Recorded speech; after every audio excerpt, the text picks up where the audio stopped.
Ridwan Kamil kembali dihakimi usai unggah foto pengaspalan jalan tahun jadul. Gubernur Jawa Barat Ridwan Kamil kembali menjadi perhatian warganet usai mengumumkan akan mengaspal 71 ruas jalan rusak di Jawa Barat. Sejumlah warganet menyoroti foto yang diunggah Ridwan Kamil menyertai penjelasannya soal rencana perbaikan jalan. Foto tersebut disebut merupakan proyek pengaspalan beberapa tahun lalu. Ia kemudian menemukan bukti lain bahwa foto itu sudah diunggah lebih lama lagi, yakni di tahun 2014 dan 2015. Selain itu, warganet lain juga mempertanyakan alasan Ridwan Kamil menggunakan foto yang diduga pernah diunggah sejumlah portal berita. Berdasarkan hasil penelusuran, salah satu gambar tersebut memang sudah pernah diunggah oleh salah satu portal milik Pemkab Pati.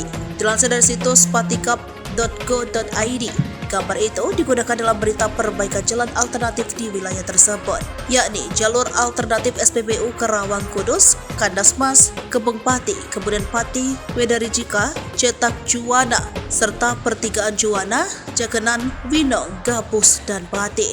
Berita tersebut diunggah pada 22 Juni 2015. Meski demikian, ada juga yang menganggap foto itu diposting merupakan hal wajar karena hanya digunakan sebagai ilustrasi.